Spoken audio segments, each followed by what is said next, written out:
Crônicas do Amanhecer, por Feijão Centro Espírita Allan Kardec de Balneário Gaivota, 7 de março de 2021. Mulher rica faz 6 horas de trabalho doméstico a menos que mulher pobre, diz IBGE. Mulheres que pertencem aos 20% de maior renda da população brasileira gastam em média 18,2 horas por semana cuidando de outras pessoas, ou realizando afazeres domésticos. Enquanto isso, as mulheres que estão entre os 20% de menor rendimento dedicam 24,1 horas semanais a essas mesmas atividades.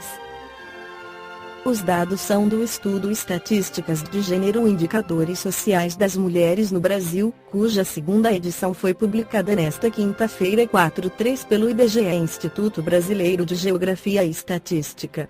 No levantamento, a fatia de 20% mais pobres considera famílias com renda per capita por pessoa de até R$ 350.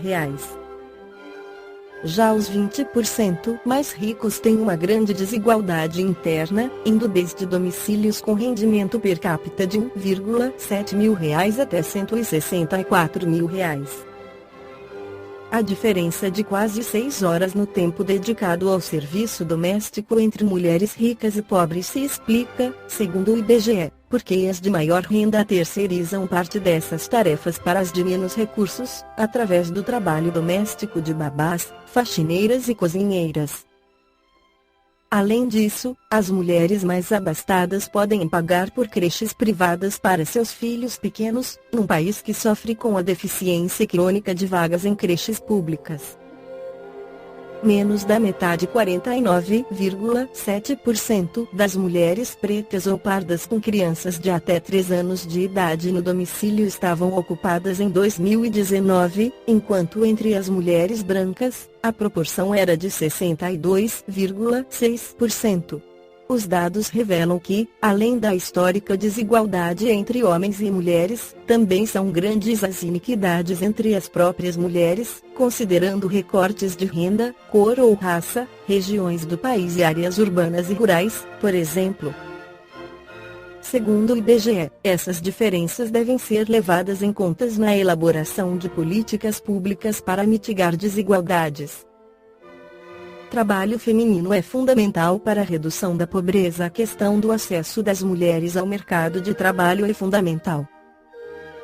Isso porque a impossibilidade de muitas delas de trabalhar ou a disponibilidade para trabalhar apenas em tempo parcial prejudica o acesso de diversas famílias a patamares mais elevados de renda. Entre os fatores que ainda impedem uma maior participação das mulheres no mercado de trabalho estão a insuficiência de creches e de instituições públicas de cuidado para idosos, além da desigualdade salarial e de acesso aos cargos mais bem remunerados entre homens e mulheres. Essa discrepância muitas vezes faz com que as famílias, quando defrontadas com a necessidade de um dos pais deixar de trabalhar para se dedicar ao cuidado dos filhos, no geral, esse sacrifício seja feito pelas mulheres, já que os homens costumam ganhar mais. Esse tipo de situação ficou ainda mais evidente na pandemia, devido ao fechamento das escolas. Segundo o estudo do IBGE publicado nesta quinta-feira, a taxa de participação feminina na força de trabalho em 2019 ainda era quase 20 pontos percentuais menor do que a masculina. 821. As funções a que a mulher foi destinada pela natureza têm tanta importância quanto as conferidas ao homem. Sim, e até maior, é ela quem lhe dá as primeiras noções da vida. 822.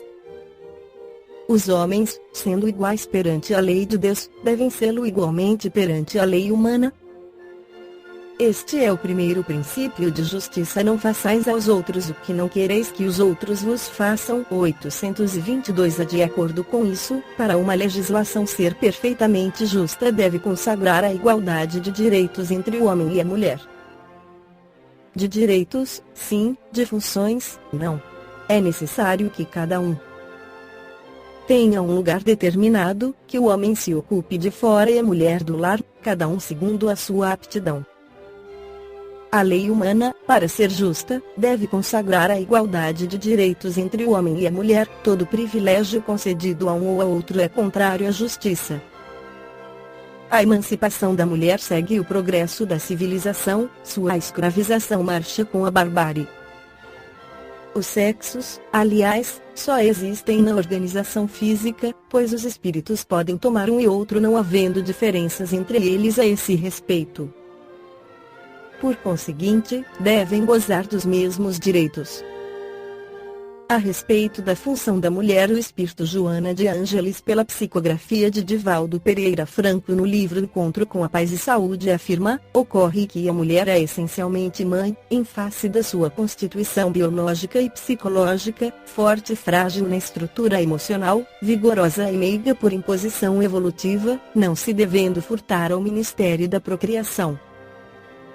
A necessidade, porém, de autoafirmação, de autoconfiança, de demonstração da personalidade, numa espécie de esforço que dormia no inconsciente, tem levado muitas mulheres a opor-se terminantemente à maternidade, justificando a necessidade de triunfar no trabalho, na profissão, no mundo dos negócios, como se uma opção eliminasse ou impedisse a outra. Por outro lado, desejando a maternidade, delega a outros a função educativa dos filhos, fugindo à responsabilidade do lar, ao qual retorna cansada, ansiosa, quando não estressada ou amargurada. Todo exagero sempre gera consequências lamentáveis, e, no caso em tela, a negação da maternidade, como a maternidade responsável, respondem por danos emocionais e sociais cujos efeitos, a pouco e pouco, vêm sendo apresentados na sociedade, em forma de drogadição juvenil, criminalidade entre jovens,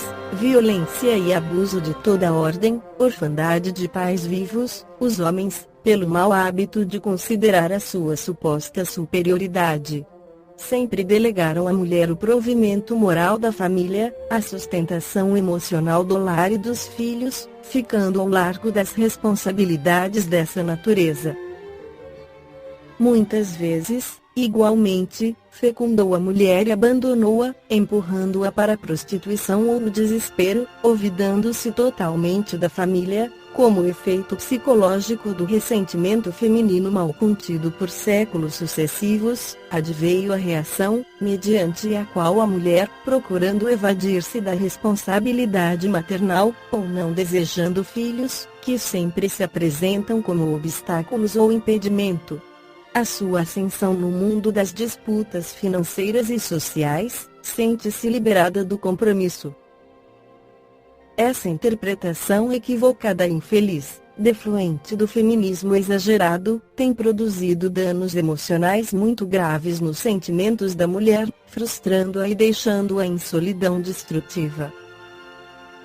Cabe seja revista a situação do feminismo de Revide, porque a organização genésica da mulher estruturalmente não está capacitada para as experiências múltiplas do sexo sem amor, sem responsabilidade, conforme sempre foi imposta àquelas que têm sido empurradas para os prostíbulos e as casas de perversão e de indignidade humana, como escravas das paixões asselvajadas de psicopatas aturdidos sedentos de gozo animalizado.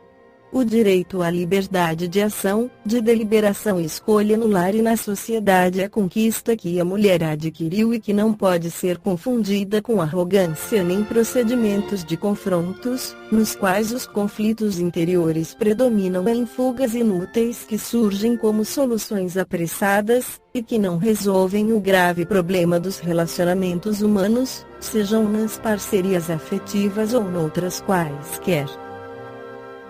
Esta foi a crônica do amanhecer de 7 de março de 2021.